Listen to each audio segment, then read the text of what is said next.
नमस्कार, India voice देख रहे हैं आप और मैं हूं आपके साथ शिवम दुबे। इंडिया वॉइस के खास कार्यक्रम देवभूमि समाचार में आप सबका स्वागत है। खबरों में आगे बढ़े इससे पहले सीएम धामी लाइव आ रहे हैं, क्या कुछ कह रहे हैं सुनवाते हैं आपको। माता की, काली मैया की, काली मैया की। लोकसभा चुनाव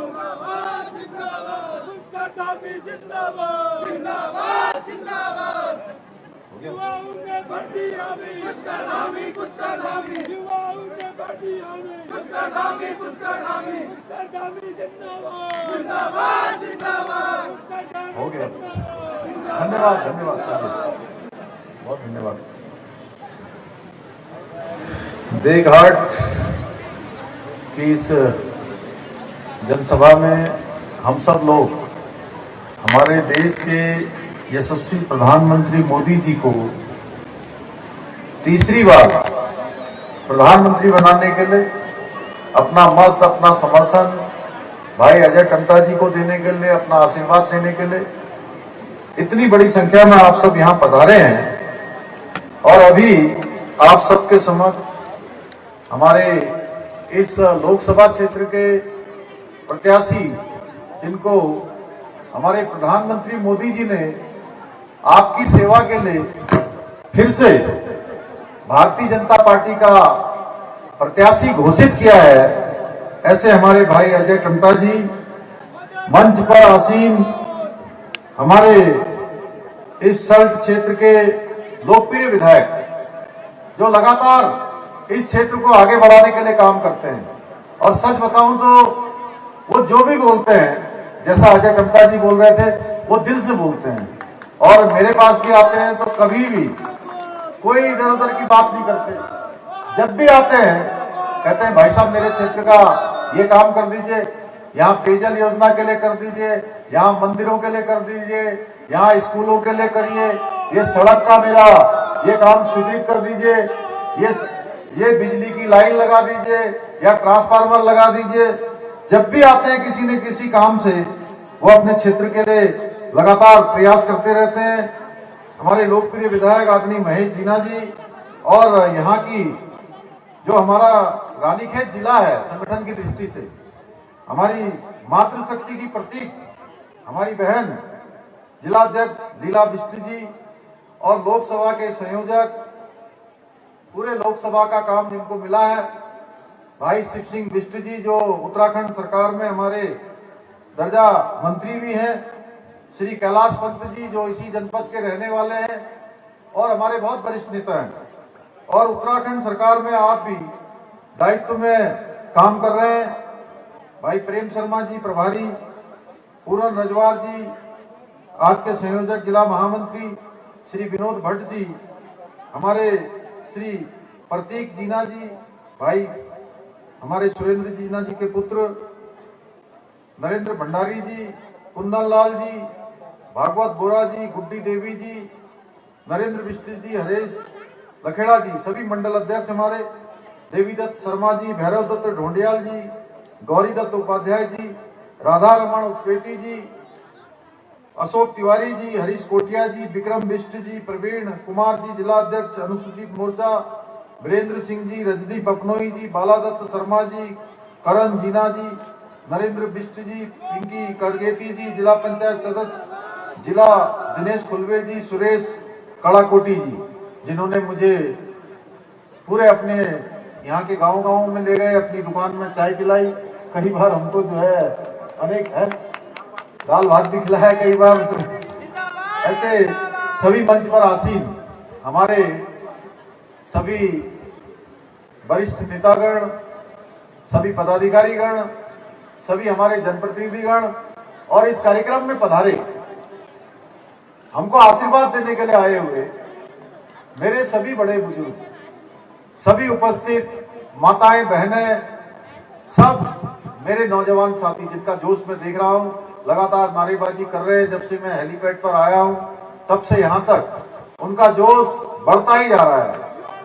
ऐसे मेरे सभी नौजवान साथी, हमारे मीडिया के बंधु, मैं सबसे पहले तो सभी हमारे यहाँ के देवी देवताओं को, उनको नमन करता हूँ, प्रार्थना करता हूँ कि हमारे प्रदेश पर उनकी अपनी कृपा दृष्टि सदैव बनी रहे। भाइयों बहनों, हम सभी जानते हैं, अभी भाई अजय टंटा जी बोल रहे थे, उन्होंने बताया कि ये देघाट, सालम और सल्ट की क्रांति जो अल्मोड़ा जनपद में हुई थी, इसने एक जो देश को स्वतंत्र कराने का जो आंदोलन चल रहा था, उस आंदोलन को तेज धार देने का काम इस आंदोलन ने किया था। और यहाँ पर 3 जगह पर गोलीकांड हुआ, 8 लोगों की इसमें शहादत हुई। मैं उन सभी को खबर पिथौरागढ़ से है, जहां एक जनसभा आयोजित की गई। आपको बता दें कि इस जनसभा में उत्तराखंड के मुख्यमंत्री पुष्कर सिंह धामी शामिल हुए। इस दौरान सीएम धामी ने जनसभा को संबोधित किया। क्या कुछ कहा सीएम धामी ने, आइए आपको सुनवाते हैं। देश में एक खुली लहर चल रहा है। देश में यो देश आजादी के बाद पहलो चुनाव इस उम्री जय चुनाव में कोई ये लोग उम्र कैक सरकार बने, कैक सरकार बने लिए कोई प्रश्न ना आते। सब लोगों ने, अगर मैं आप सब लोगों ने तमिल दले पूछ लो कैक सरकार बनूंग रहे तो तुम बोला मोदी की सरकार बनूंग रहे, बोला ही ना बोला कैक सरकार बनूंग रहे। और जोड़े बोल रही है, बड़ी आवाज में आई कैक सरकार बनूंग रहे, कैक सरकार बनूंग रहे। तो जैसे पूरा देश में कुमरियान की मोदी जी की सरकार बनूंग रहे, उससे अगर मैं ये लोकसभा क्षेत्र की बात करूं कि अल्मोड़ा पिथौरागढ़ लोकसभा क्षेत्र, जो लोकसभा क्षेत्र हमारे जैसे 14 विधानसभा होना, अगर हम यह बेटे शुरू कर लो तो चंपावत में 2 विधानसभा, चंपावत लोहाघाट, पिथौरागढ़ में अगर शुरू कर लो 4 विधानसभा, और बागेश्वर में 2 विधानसभा, अल्मोड़ में 6 विधानसभा, सब मिलावे 14 विधानसभा। और ये 14 विधानसभा में कैसे अगर कुछ नहीं कि एल क्या वोट दिनवाल छो, मोदी जी बहुत नए नए कानून ले देश में बनाया है।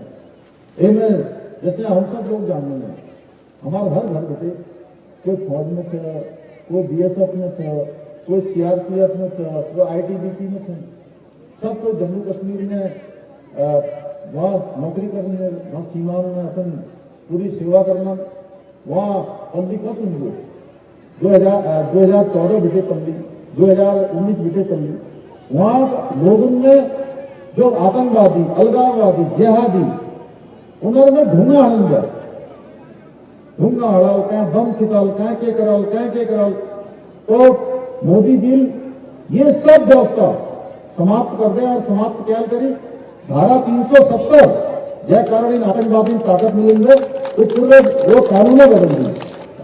ज्यादा रिकॉर्डर अमन में जो थोड़ा कमी रह गए विधानसभा चुनाव में, वो कमी ले एल बार पूरे हो जाए, पूरे हो जाए, एल बार पूरे हो जाए। मैं आप सब लोगों के बीच में जब हूं तब मैं ऐसे महसूस होते कि मैं अपन घर आ रही हूं, अपन परिवार में आ रही हूं। और जब जो सपन ले हमारा दीदी बहने ने नाम नमतिनाल ले बहुत जोशन और बहुत आशीर्वाद हमारे बुजुर्गों ने बाट में खड़ी बेरे, मल बेटे, घर बेटे हैं कि पूनम दिसंदा वो देवल में खड़े रहना बिहार बोलते फूल देवी तो वह बेटे कहले फूल रखे सर में, कहले जो है माला रखी, कहले धूप रखी, कोई पत्ता ला रही है। मैं तुम सबन को बहुत मैं प्रणाम करती हूँ, बहुत धन्यवाद करती हूँ, कुछ समझ में आशीर्वाद दी। एक अल्लाह जो हमारे मुस्लिम बहनें हैं, उनके ना 3 तलाक को कानून ले आए, 3 तलाक पूरी तरह बेटे समाप्त कर दे। मुस्लिम बहनों ने जो है वो 3 तलाक जैसी अभिशाप बेटे मुक्ति दिलाना काम करे करी मोदी जी करी। नागरिक संशोधन अधिनियम अल्लाह एक कानून देश में लागू हुई, वो कानून से वो मैं बांग्लादेश में, पाकिस्तान में, अफगानिस्तान में जतुकले वहां हिंदू रूम गए, सिख, बौद्ध, ईसाई, उन सपन कर वहाँ बहुत परेशान करती वहाँ को। पाकिस्तान में ले, अफगानिस्तान में ले, उन्होंने उत्पीड़न, अत्याचार, दगा, मारपीट, दुनिया भर जो काम न हो सकलो, जय बार में हम कह नहीं सकते उस काम में होंगे। उन्होंने देश में लगे, हमारे यहाँ लगे, उन्होंने नागरिकता देना काम, उन्होंने इज्जत देना काम और उन्हें जिंदगी में सारा अधिकार देना काम अगर पहले करी, यो काम में हमारे मोदी जी करेगा। आज मैं विशेषकर एक हम सब लोगों ने एक आग्रह करने के लिए आ रही हूँ कि हमारे जो अल्मोड़ा पिथौरागढ़ लोकसभा क्षेत्र जो हमारे प्रत्याशी छन भाई अजय टंटा जी, इन्होंने जितना लीजिए और खाली जितना ने एक रिकॉर्ड वोटिंग में जितना लीजिए, आप सबन को आशीर्वाद और सहयोग मांगना ही ना हमारे बीच में आ रही है। और आप लोगों को एक एक वोट हमारे जो प्रधानमंत्री जी सन जनार्दन अजय टंटा जी ने बताया कि बहुत काम उन्होंने देश में कर रहा है और एक एक वोट कमर जो कमला फूल में डालो, वो एक एक वोटल हमारे प्रधानमंत्री जी का हाथ मजबूत होने वाला है, उन्होंने ताकत मिलने वाली है। तो इस खबर पर हमारे साथ अवनीश प्रेमी चैनल हेड हमारे साथ जुड़ गए हैं। अवनीश जी, जिस तरीके से मुख्यमंत्री पुष्कर सिंह धामी चुनाव प्रचार कर रहे हैं और अब प्रधानमंत्री का भी दौरा उत्तराखंड में होने जा रहा है, क्या ये चुनाव प्रचार के जो चुनाव प्रचार है बीजेपी का, उस ताबूत में आखिरी कील ठोकने जा रहे हैं प्रधानमंत्री नरेंद्र मोदी? देखिए, बिल्कुल कहूंगा और सबसे खास बात यह है कि मुख्यमंत्री लगातार लोगों के बीच जा रहे हैं और एक दिन के अंदर वो 6 से 7 जनसभाओं को संबोधित कर रहे हैं, पदयात्रा कर रहे हैं, वोटरों से संपर्क कर रहे हैं और उनकी कोशिश ये है कि उत्तराखंड की जो पांचों सीटें हैं वो एक बार फिर भारतीय जनता पार्टी की झोली में जानी चाहिए, ये उनकी रणनीति है। दूसरा ये है कि सरकार ने जो कामकाज किए हैं, चाहे वो केंद्र सरकार ने किए हों या राज्य सरकार ने किए हों, उनको जनता के बीच लेकर जाने का काम पुष्कर सिंह धामी कर रहे हैं। और सबसे खास बात यह है, जो कि कम देखने को मिलता है, यहाँ पर सरकार और संगठन पूरी तरह एकजुट दिखाई दे रहा है।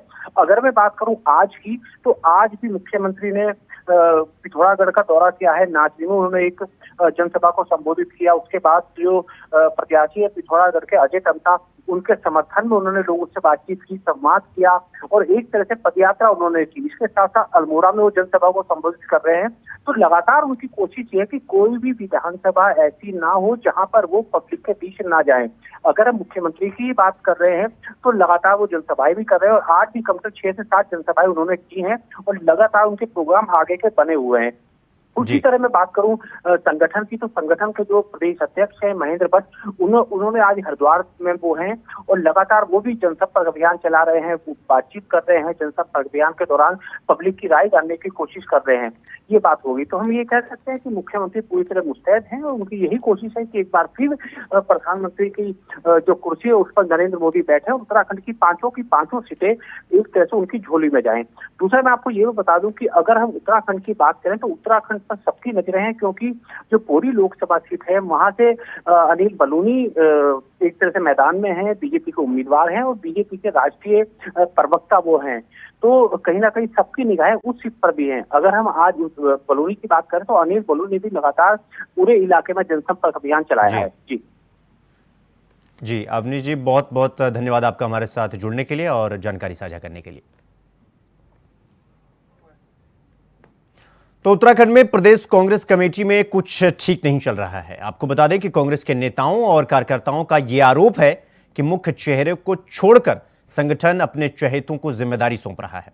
एक तरफ जहां भारी संख्या में कांग्रेस समेत विपक्षी दलों के नेता और कार्यकर्ता पार्टी छोड़कर भाजपा में शामिल हो रहे हैं, इससे कार्यकर्ता निराश है।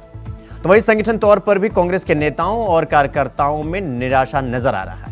कांग्रेस से पूर्व विधायक दिनेश अग्रवाल पार्टी के फैसलों से नाराज हैं। उन्हें मनाने के लिए कांग्रेस के वरिष्ठ नेता उनसे मुलाकात कर रहे हैं। इधर हाल ही में जारी हुई कांग्रेस की मीडिया कोऑर्डिनेटर की लिस्ट में नाम ना शामिल होने से संगठन से खफा हैं। तो वहीं जिन प्रवक्ताओं का लिस्ट में नाम है वो अपने दायित्व से नाराज हैं।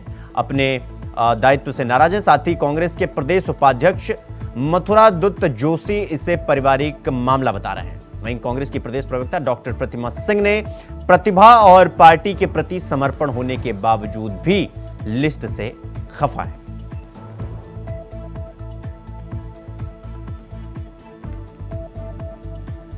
तो कांग्रेस में जिस तरीके से अंतर्कलह फैली हुई है वो साफ तौर पर अब खुलकर सामने आ रही। कांग्रेस नेताओं का यह कहना है कि अपने चहेतों को मौका दिया जा रहा है, न कि उनको, जो पार्टी के लिए वचनबद्ध हैं, पूरी तरीके से प्रतिबद्ध हैं और काम भी कर रहे हैं। कांग्रेस नेताओं और कार्यकर्ताओं का यह आरोप है। इस खबर पर हमारे साथ हमारे संवाददाता तुषार गुप्ता हमारे साथ जुड़ गए हैं। तुषार, कांग्रेस में जिस प्रकार की अंतर्कलह फैली हुई है वो अंतर्कलह फैलने की वजह क्या है और इसका नुकसान क्या भरना पड़ सकता है कांग्रेस को? देखिए, बिल्कुल जिस तरह से कांग्रेस की परिस्थितियां हो गई हैं वो काफ़ी निर्दयी हम देख सकते हैं कि जिस तरह से उनके जो वरिष्ठ नेता हैं और साथ साथ कार्यकर्ता हैं वो भाजपा ज्वाइन कर रहे हैं। सबसे बड़ी निराशा वो है कि कार्यकर्ताओं के लिए एक बूस्टअप नहीं मिल पा रहा है, कार्यकर्ता लगातार निराश होते हुए नजर आ रहे हैं। साथ साथ जिस तरह से कांग्रेस का जो संगठन उत्तराखंड में कार्य कर रहा है उससे भी साफ तौर पर निराश है। कोऑर्डिनेटर की जो लिस्ट है मीडिया कोऑर्डिनेटर की वो बनाई गई, जिसमें कई प्रवक्ता जो नाराज होते हुए नजर आए, क्योंकि ये माना जा रहा है कि जो मुख्य चेहरे रहते हैं जो अक्सर बाइट देते रहते हैं, मीडिया से मुखाबिर रहते हैं, उनको दरकिनारे किया गया। साथ साथ जो नेताओं के खास हैं, जो वरिष्ठ नेताओं के खास हैं, उन्हें भारी जिम्मेदारी दी गई है। तो कहीं ना कहीं जो प्रवक्ता हैं वो खासा नाराज आते हुए नजर आ रहे हैं। साथ साथ संगठन की जो फैसले लिए गए हैं उससे भी नाराज़ है। राम मंदिर को लेकर लगातार जो उनके प्रवक्ता हैं या फिर कहा जाए जो नेता हैं वो लगातार आक्रोश में थे कि जिस तरह से कांग्रेस ने जो फैसला लिया है राम मंदिर ना जाने का, उसके लिए भी कांग्रेस में निराशा देखने को मिली, कार्यकर्ताओं में निराशा देखने को मिली। वहीं मैं बात करूं दिनेश अग्रवाल जो 2 बार के धर्मपुर से विधायक रह चुके हैं, कांग्रेस को जिनके साथ सैकड़ों की संख्या में जो कार्यकर्ता हैं वो भी जुड़े हुए हैं, वो भी खफा बताए जा रहे हैं। हरीश रावत से, कांग्रेस पार्टी के संगठन से खफा नाराज होते हुए नजर आ रहे हैं। कल हरीश रावत ने उनसे वार्ता करी। साथ साथ जो पूर्व नेता प्रतिपक्ष है प्रीतम सिंह ने भी उनके घर जाकर वार्ता करी, लेकिन फिलहाल दिनेश अग्रवाल किसी से भी बातचीत करने को तैयार नहीं है। लेकिन कांग्रेस की स्थिति फिलहाल खराब होती हुई नजर आ रही है। जिस लोकसभा चुनाव में जो मजबूती की बात कांग्रेस कर रही है वो फिलहाल धरातल पर नजर नहीं आती हुई दिखाई दे रही है। जी तुषार, जिस तरीके से कांग्रेस नेताओं और कार्यकर्ताओं का ये आरोप है कि पार्टी मुख्य चेहरों को छोड़कर अपने चहेतों को जिम्मेदारी सौंप रही है या उन्हें आगे कर रही है, तो क्या यही वजह है कि कांग्रेस को उत्तराखंड क्या लगभग सभी राज्य में इसी तरीके के निर्णय की वजह से उन्हें ये भरपाई करनी पड़ रही है? देखिए, अगर भाजपा की बात की जाए तो भाजपा का साफ तौर पे कहना है कि जिस तरह से कांग्रेस परिवारवाद के तहत कार्य करती है तो इसी कारण जो टूट फूट है वो साफ तौर पर नजर आती है और वो प्रदेश भर में भी देखने को मिल रहा है। जो वरिष्ठ नेता हैं, जिस तरह से हमने देखा बीते 3 महीनों में सैकड़ों की संख्या में जो नेता हैं, वरिष्ठ नेता हैं, बद्रीनाथ के जो मौजूदा विधायक थे कांग्रेस ने, उन्होंने तक अपनी सीट छोड़ दी इस अंतर्कलह के चक्कर में। तो आप देख सकते हैं 2022 में जिस तरह से हमने विधानसभा चुनाव में देखा कि हरीश रावत अलग अपनी कंपेंसी चला रहे थे, एंटी कंपेंसी उनके खिलाफ उन्हीं के नेता चला रहे थे, और ऐसे में जो पार्टी की जो हार का कारण बताया जाता है 2022 विधानसभा चुनाव का, वो अंतर्कलह ही बताया जाता है। और ऐसे में 2024 का लोकसभा चुनाव महत्वपूर्ण था। माना जा रहा था कि कांग्रेस पार्टी इस बार मजबूती से लड़ेगी। 5 नेता, हरीश रावत, प्रीतम सिंह, करण मेहरा, यशपाल आर्या, ये 5 नेता। तुषार, आप हमारे साथ बने रहिएगा। कुछ राजनीतिक बयान सामने आए हैं, सुनवाते हैं आपको। कांग्रेस की न कोई नीति है, न कांग्रेस का कोई नेतृत्व है, न कांग्रेस कोई विचार है। तो निश्चित तौर पर जो आज कांग्रेस के अंदर भगदड़ है या जो अच्छा काम करने वाले लोग हैं उनके अंदर निराशा और हताशा होना स्वाभाविक है कि जब पूरी पार्टी अगर परिवारों के अंदर जाएगी, जब उनको लग रहा है कि कांग्रेस पूरी तरह से जो है कि देश से समाप्त हो रही है, उसके बाद भी अपने परिवार को बचाने में वो लोग लगे हैं, तो ये स्वाभाविक होता है। जब ऐसी परिस्थितियां बनती हैं, ऐसा जब समय आता है तो जो अच्छा कार्य करता है वो निराश होता है, हताश होता है और वो अपना कोई रास्ता ढूंढता है। मैं इस मुद्दों पे हमेशा से बहुत ही मुखर रही हूँ। यह मेरा मानना है कि जिस तरीके से अगर कोई नाराज़ है तो उसे मनाने का कार्य होना चाहिए, क्योंकि अगर हम एक एक करके सबको जाने देंगे तो ये पार्टी के हित में नहीं होगा। क्योंकि एक कार्यकर्ता भी जाता है तो वो अपने साथ मुझे लगता है एक छोटा सा कार्यकर्ता भी 100 लोगों को लेके जाता है। तो अगर कोई गुस्सा है तो उसे मनाने का कार्य जो है बड़े नेता कर रहे हैं और ज़रूर वो मान जाएंगे, क्योंकि उनकी विचारधारा कांग्रेसी है। ठीक है, विचारधारा उनकी राहुल गांधी जी और सोनिया गांधी जी से मिलती है। कुछ बातों पे नाराज़गी हो सकती है तो वो मुझे लगता है समय आने पर सुधर जाएगी। मैं खुद नाराज़ हूँ, मैं क्या बोलूँ, मैं खुद नाराज़ हूँ। मैंने जो है अपनी नाराज़गी आला कमान तक पहुँचाने का कार्य भी किया है, क्योंकि आज हमें ज़रूरत है कांग्रेस पार्टी को मजबूती प्रदान करने की। आज हमें ऐसे लोगों की ज़रूरत है जो पार्टी की विचारधारा से जुड़े हुए हों, जो है पार्टी की बात करना चाहते हों। आज हम ऐसे लोगों को अपनी सिर्फ इस वजह से क्योंकि वो मेरे इर्द गिर्द परिक्रमा कर रहे हैं, इस वजह से हम उन्हें ऐसे दायित्व नहीं सौंप सकते हैं जिसका आने वाले चुनाव में असर हो। अगर किसी को कोई नाराजगी है तो पार्टी प्लेटफॉर्म में अपनी बात कहे, पार्टी के नेताओं को अपनी बात कहे, तो उनका समाधान भी कोशिश की जाएगी। भाई क्यों नाराज है, किसी नाराज है। हाँ, जिसके मीडिया में हम भी सुनते हैं, आप भी सुनते हैं, लेकिन उसका एक ही तरीका है कि पार्टी प्लेटफॉर्म में बात कहें। अगर जिसकी नाराजगी है तो उसको दूर करने का प्रयास भी। हमारे साथ तुषार गुप्ता लगातार बने हुए हैं। तुषार, जिस तरीके से उनके ही नेता ये कह रहे हैं कि हम नाराज हैं क्योंकि पार्टी अपने चहेतों को मौका दे रही है, बल्कि उनको नहीं दे रही है जो उत्तराखंड में जो लगातार काम कर रहे हैं, ये आरोप है उनका। तो ऐसे में अगर जिस तरीके से कांग्रेस जिस राह पर चल पड़ी है और सामने चुनाव है, कितना भरपाई करना पड़ सकता है अगर इसी तरीके से कांग्रेस इसी राह पर चलती है तो? देखिए, साफ तौर पर जो कांग्रेस को एकजुटता दिखानी थी 2024 लोकसभा चुनाव में, वो फिलहाल नहीं दिखा पा रही है। कोशिश जरूर की जा रही है वरिष्ठ नेताओं द्वारा कि इन्हें एकजुट रखा जाए, जो कार्यकर्ता हैं वो की खफा ना हो, लेकिन जिस तरह की जो लिस्ट आ रही है और एकजुटता से फिलहाल कांग्रेस दूर होती हुई नजर आ रही है। जो अंतर्कलह साफ तौर पर नजर आ रहा है। जिस तरह से प्रदेश प्रवक्ता प्रतिमा सिंह कह रही हैं कि जो परिक्रमा लगाने वाले जो लोग हैं उनको वाहवाही मिल रही है, उनको जिम्मेदारी मिल रही है, लेकिन जो मुख्य चेहरे हैं जो आगे रहते हैं, हमेशा कांग्रेस पार्टी के लिए लड़ते हैं, उनको दरकिनारे किया गया है। तो कहीं ना कहीं कांग्रेस के कई नेता खफा होते हुए नजर आ रहे हैं। जिस तरह से हमने देखा कि कई नेता भाजपा ज्वाइन कर रहे हैं, तो ऐसे में अभी आने वाले समय में और भी ऐसे सिलसिले हम देख सकते हैं। तो कहीं ना कहीं लोकसभा चुनाव में जिस तरह से मजबूती से लड़ने की बात कांग्रेस कर रही है, वो फिलहाल धरातल पर साफ तौर पर नजर नहीं आ रही है। जी तुषार, बहुत बहुत धन्यवाद आपका हमारे साथ जुड़ने के लिए और जानकारी साझा करने के लिए। तो देवभूमि समाचार में फिलहाल अभी के लिए बस इतना ही। देश दुनिया की तमाम बड़ी खबरों को देखने के लिए देखते रहिए इंडिया वॉइस। नमस्कार।